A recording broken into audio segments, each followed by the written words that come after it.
আচ্ছা, তাহলে আপনি বলছেন যে আপনি মিউজিশিয়ান নন, আপনি শিওর এই ব্যাপারে? আরে নো নো নো, আমি শখে গিটার বাজাই। আমি আর্কিটেক্ট। আচ্ছা, আপনি নিশ্চয়ই সিঙ্গার? একদমই না। আমাদের ফ্যামিলি বিজনেস আছে, গ্রেট বেঙ্গল ক্যাটারিং এর বিজনেস। তা আপনি শিলিগুড়ি কি কোনো কাজে নাকি? এই দেখুন, আলাপ হলে এত কথা বলে যাচ্ছি আপনার সাথে, অথচ আপনার নামটাই তো জানা হলো না। বাই দ্য ওয়ে, আমি Aniket Mallick. Aniket Mallick, great Bengal caterer? Oh my God, great Bengal ক্যাটারের অনিকেত মল্লিক। আপনাদের কথা তো কলকাতায় প্রচুর শুনেছি। আমি তথাগত রায়। আরে না না, আমি শিলিগুড়ি এসেছিলাম ওই বক্সার জঙ্গলে যাব বলে। ওই ছবি টবি তোলার একটা বদ অভ্যেস আছে কিনা জানেন তো। যখনই ছুটি পাই ওই ক্যামেরা নিয়ে বেরিয়ে পড়ি। এই সময় ডুয়ার্স একদম মোহময়ী, বুঝলেন? নদী, জঙ্গল, অর্কিড। আর যদি বাঘের দেখা পাই তাহলে তো না হলে হাজার রকমের পাখি, পোকা। ফটোগ্রাফারদের জন্য একদম প্যারাডাইস। পাহাড়টাকে এত সুন্দর লাগে না, মনে হয় বিয়ে করে একদম বউ করে ঘরে নিয়ে যাই।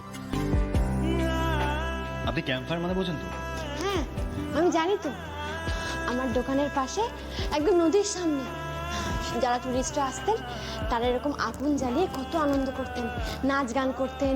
তারপরে আগুনকে ঘিরে ওরা গোল গোল করে ঘুরতো, নাচতো, আর আমি তন্দুরি বানিয়ে দিতাম। কি মশাই? আরে ও মশাই, আরে কথা শুনেই যে ভাবের জগতে চলে গেলেন। তা একবার যাবেন নাকি? গিয়ে দেখবেন। হ্যাঁ, তো বলছি যে আপনি যেখানে যাচ্ছেন সেখানে নদী আছে? বলেন কি, ডুয়ার্সে নদী থাকবে না? তিস্তা, জয়ন্তী। হ্যাঁ, তাহলে একবার যাওয়া যেতেই পারে। হ্যাঁ হ্যাঁ হ্যাঁ, চলুন চলুন। আপনারা এত ব্যস্ত মানুষ, দুদিন গিয়ে ঘুরে আসবেন, ভালোই লাগবে। হ্যাঁ, ঠিক আছে, তাহলে একবার ঘুরেই না হয় আসি। কিন্তু আপনার কোনো অসুবিধা হবে না তো? আরে দূর, একা একা ট্রেকিং করতে যাব, সঙ্গে কথা বলার লোক থাকলে ভালোই লাগবে। চলুন না। ঠিক আছে, আমি একটা বাড়িতে ফোন করে নিয়ে, আসলে অন্য কিছু প্ল্যানিং ছিল। এক সেকেন্ড।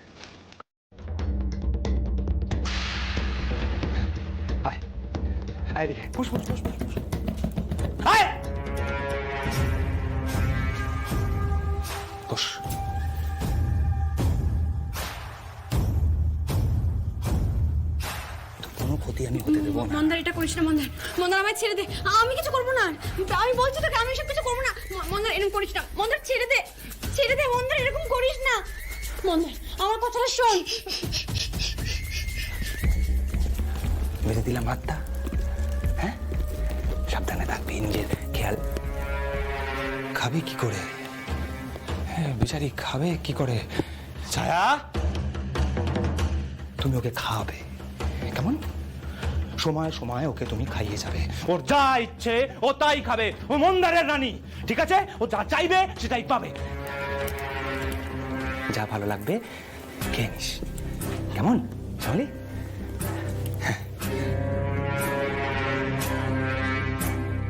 আসি। একটা কথা,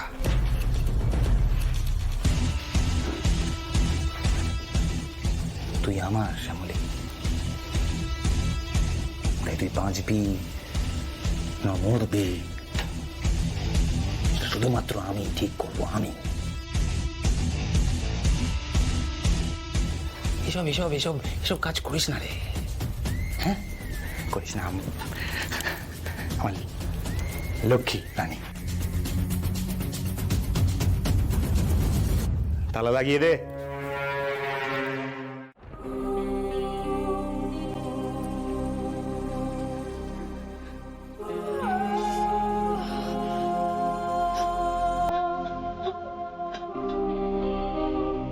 খাবারের উপর রাগ করলে কিছু হবে শ্যামলী?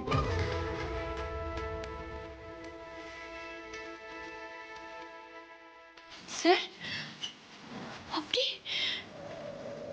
খাবারটা না খেলে যে শরীরটা ঠিক থাকবে না, এটা কিন্তু আমার কথা নয়, আপনারই কথা।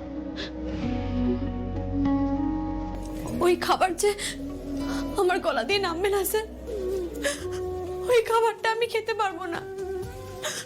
খাবার খেলে তো আমি বেঁচে যাব, আর এইভাবে বেঁচে থাকা যে মরে যাওয়ার থেকে অনেক অনেক বেশি যন্ত্রণা স্যার। প্রত্যেকটা নিঃশ্বাস যেন হাজারটা বিষের কাঁটা ফোটাচ্ছে আমার গায়ে। আমি বাঁচতে চাই না। পরিস্থিতির জন্য তো আপনিই দায়ী। কে বলেছিল আপনাকে? হ্যাঁ, কে বলেছিল আপনাকে আমার কাছ থেকে এত দূরে চলে আসতে? কেউ বলেছিল? আমি তো আগলে রেখেছিলাম আপনাকে শ্যামলী। ভুল করেছি স্যার, আমি খুব বড় ভুল করে ফেলেছি। তা ভুল যখন করেছেন এবার তো ভুলটা শোধরাতে হবে। এইভাবে এখানে বসে কান্নাকাটি করে কোনো লাভ আছে? কিছু হবে এতে?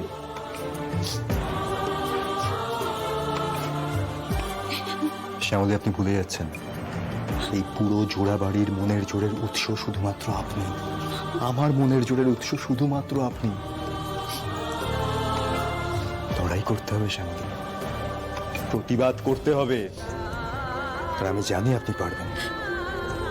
আর তারপরে চলে আসুন আমার কাছে, আমি তো আছি। কিন্তু তার আগে বসুন এখানে, খাবারটা খেতে হবে।